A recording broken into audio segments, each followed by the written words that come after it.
na in-insert. Wala na yun, booking na yun. Eto naman po, humina ang ebidensya. Mali-maleta na lang po, ipapakita niya yan.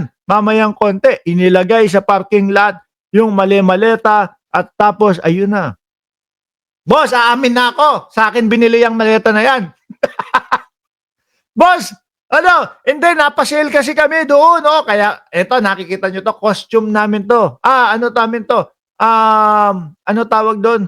Uniforme namin to, doon sa tindahan namin ng maleta. Ako ang nagbenta dyan.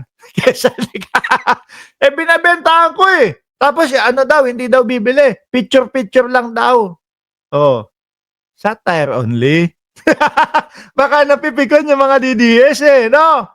Satire only. Ay, sinasabi kasi nila Bato de la Rosa na tayo daw ho, hindi na umiimik. Kapag katapos daw pong maglabas, etong si Saldico. Sabi ni Jonas Salazar, nagmukhang tindero ng maleta.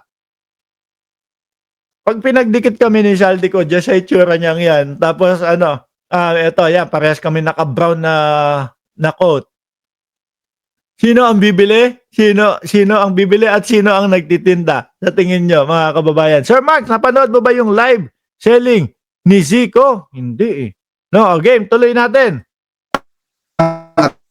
Ang aking tao, sila Paul Estrada, Mark Tiksay, aking mga deliver papunta sa bahay nila Pangulong Mark Speaker, Mark 29 Romales. Ako hindi na banggit si Gutesa at ang aking mga security. Okay. Sige, pasok. Sa bahay sila Paul Estrada, Forbes Park, South Forbes Park. Sabi nung iba, kayang gawin yan ng Gemini AI yang in a minute. Eto po. In fairness naman, no, mga kababayan, kung sakali naman na eto, ine-AI lang ng mga DDS, baka biglang mapalabas si Saldico na, hindi ako yan. Hindi ko sinabi yan, ganyan, di ba? Ganun lang po yon. Ako, naniniwala ako na si Saldico ho ito, mga boss chipamo, sir. No? Naniniwala po ako na si Saldico yan. Yung mga deliveries po ay meron sabi ni record. Secret Tripper, yan ang gusto ko eh. Sabi ni Secret Tripper, mukhang mas mamahalin yung brown coat mo sa kay Saldi. Ikaw yata ang pinagbigyan ng mga maleta ng pera. Naku po, pagyayabang ko sa inyo yan. Gawang Puwi Quiñones yan. Ha? Sikat na mananahi ng coat yan. At ng pangkasal yun, si Puwi Quiñones. Los Angeles yan gawa. Di ba? Ay, salamat. Puwi Quiñones. Naku, salamat sa napakagandang quote na ito. Biruin nyo. Tingnan nyo, nagmukhang basahan yung quote ni Saldico pagka itinapat dito. Ayan yung mga maleta. Sino? Sandali, paano ko ba i-zoom to? Mag-uumpisa na po tayo ng live selling, mga kababayan. Pipili lang po kayo, no? Kung alin ang mapipili nyo at sabihin nyo, mine, okay? Magmamine lang po kayo kung anong maleta ang trip nyo. Sabi ni Gerald, sorry Sir Mark, hindi kami naniniwala na tao yung nasa video, isa yung abnoy na AI. Okay. Iba-iba yung mga mata natin. Sige, okay lang yan. Ngayon, eto na. Sige, game!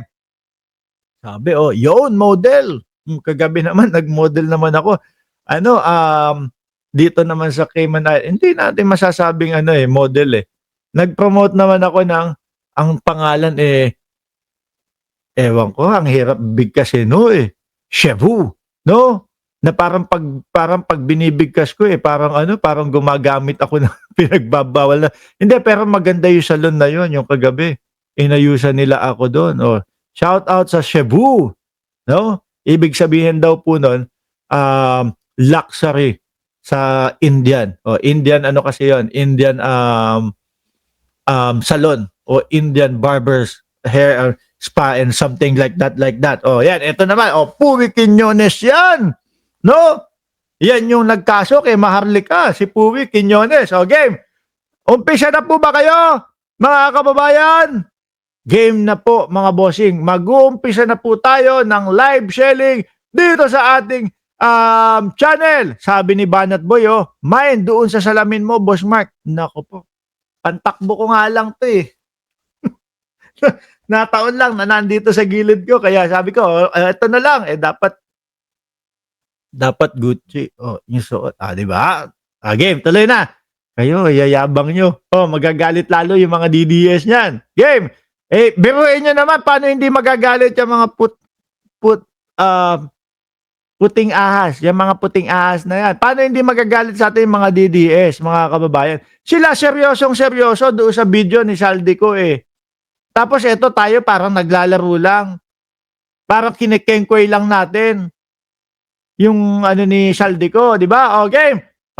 Umpisa na po ang live selling. Una po magmamine, may libre pong ano. Bahala kayo kung ano libre. O game. Ang aking mga tao.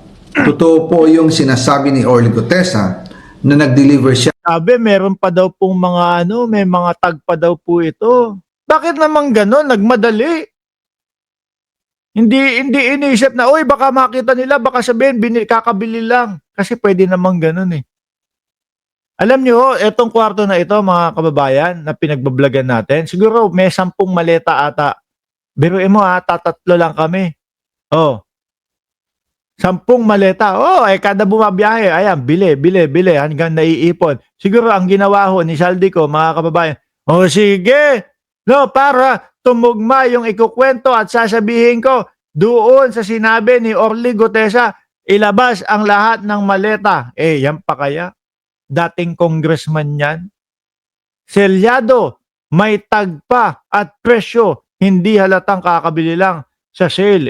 Pagka sa SM ho, no? Dati diyan ako bumibili eh. Yung kapag yung ano, kailangan lang nung mumurahing maleta, punta ako ng SM, yan, sasabihin sa akin, boss, eto, itataktak pa yung maleta sa'yo, gaganunin pa, hindi nasisira ito.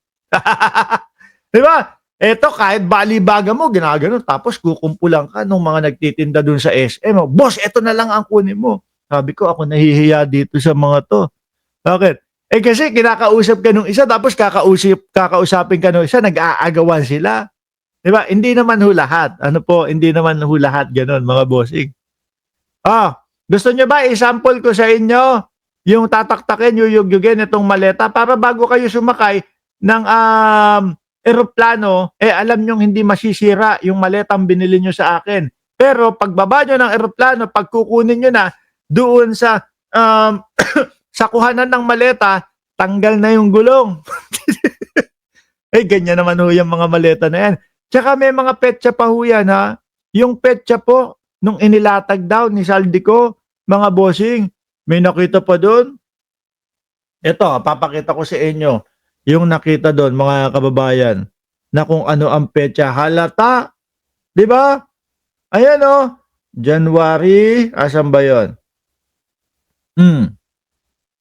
Meron ditong maleta na, ayan May 14, 2025, January 8. Ito, cash out daw, January 8,